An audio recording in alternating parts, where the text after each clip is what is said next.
Welcome back to the Sharing English podcast, where we explore stories from the English-speaking world, spoken slowly and clearly for curious English learners like you.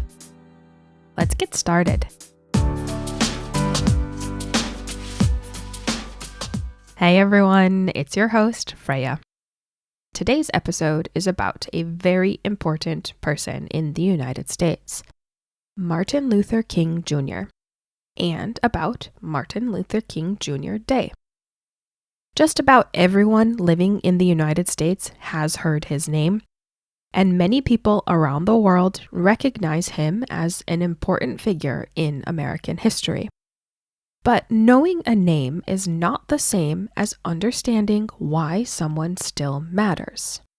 So today, instead of doing a full biography, I want to focus on a bigger question. Why does Martin Luther King Jr. still matter today? To understand that, we need to start with who he was and what he was trying to change. Martin Luther King Jr. was a Baptist minister and a leader in the American Civil Rights Movement during the 1950s and 1960s. At that time, the United States was legally segregated in many parts of the country. This meant that Black Americans and white Americans were often required by law to use different schools, buses, restaurants, bathrooms, drinking fountains, and other public spaces. These laws were known as Jim Crow laws, and they were especially common in the southern states. Segregation was not only about separation, it was about inequality. Schools for Black children were often underfunded. Job opportunities were limited. Voting was made difficult or impossible for many Black citizens. Violence and intimidation were used to keep the system in place. Martin Luther King Jr. believed this system was morally wrong. He argued that segregation harmed both those who were oppressed and the society that allowed it to continue. King's approach to change was based on nonviolent protest. He believed that peaceful resistance could expose injustice and force society to confront it. This idea of nonviolence was inspired partly by his Christian faith and partly by the teachings of Mahatma Gandhi. King believed that change should appeal to people's conscience, not their fear. Protests, marches, and boycotts were meant to create pressure without violence. One of the most famous examples of this approach was the Montgomery bus boycott. After Rosa Parks was arrested for refusing to give up her seat to a white passenger, Black residents of Montgomery, Alabama, stopped using the city buses for over a year. Martin Luther King Jr. became one of the leaders of this movement. Eventually, the Supreme Court ruled that bus segregation was unconstitutional. And over time, King became one of the most visible leaders of the civil rights movement. He spoke publicly, organized marches, and worked with other activists to push for legal and social change. His speeches often focused on equality, dignity, and justice.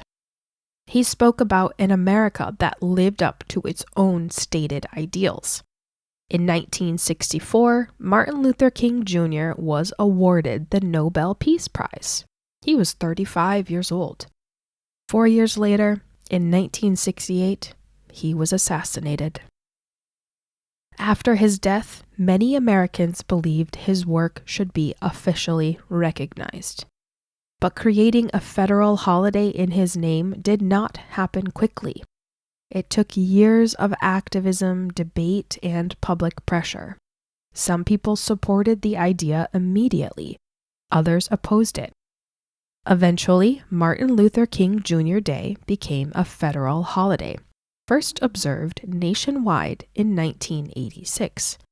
Today, it's one of the few U.S. federal holidays named after a real person. It's often described as a day of service, meant to encourage volunteering and community involvement, not just a day off work. So why does Martin Luther King Jr. still matter today? He matters because the issues he spoke about did not disappear when laws changed. Legal segregation ended, but inequality did not. Questions about voting rights, education, housing, and access to opportunity are still part of American life. King's speeches are still quoted because the values he talked about, fairness, responsibility, and moral courage, are still being debated. But he also matters because how he is remembered tells us something important about culture and history. Many people are taught a very simplified version of Martin Luther King Jr. He is often remembered as a peaceful dreamer who wanted everyone to get along. That part is true, but it's incomplete. King was also a critic of economic inequality. He spoke about poverty, labor rights, and the responsibility of government to protect vulnerable people. During his lifetime, many Americans found his ideas uncomfortable or threatening. Remembering him only as a symbol of unity without remembering what he was actually asking society to change makes his legacy safer, but also weaker. In the last year, some changes in government policy have affected how American history is presented in public spaces and official materials. References to Black American history and the civil rights movement have been reduced or removed from certain government websites and educational resources. At the same time, traditions connected to Martin Luther King Jr. Day have changed. For example, free public access to national spaces that once symbolized shared citizenship and equality has been removed from this federal holiday as of this year. These changes are not just administrative details. They shape how people encounter history in everyday life. A figure like Martin Luther King Jr. can be honored in name, while the deeper meaning of his work becomes less visible. This shows how historical memory is something societies actively manage, not something that exists automatically.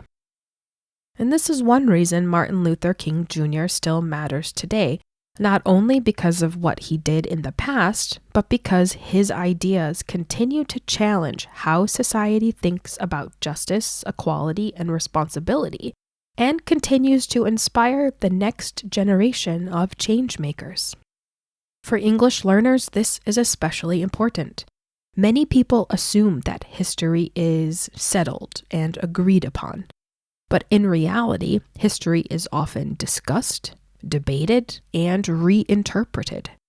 Understanding Martin Luther King Jr. helps explain not only American values, but also American disagreements. It also helps explain why holidays exist, why they change, and why they sometimes become controversial. Holidays are not just about the past. They reflect what a society chooses to remember in the present. So when you hear Martin Luther King Jr.'s name, or when you see MLK Day on a calendar, it's worth thinking beyond the surface. His legacy is not only about kindness or dreams, it's about action, accountability, and the ongoing work of building a more equal society. Now I'm curious, how does your country decide which historical figures are remembered publicly? And have you ever seen that change over time? Let me know. Thanks for listening to the Sharing English podcast. If you enjoyed this episode, I'd love it if you'd subscribe, leave a rating or review, and share the podcast with a friend who's also learning English. You can find out more about me and the podcast at our website, www.sharing-english.com. New episodes of the Sharing English podcast are available weekly wherever you listen to podcasts. As always, let me know, what topics are you interested in hearing more about? Until next time, keep listening, keep learning, and keep sharing English.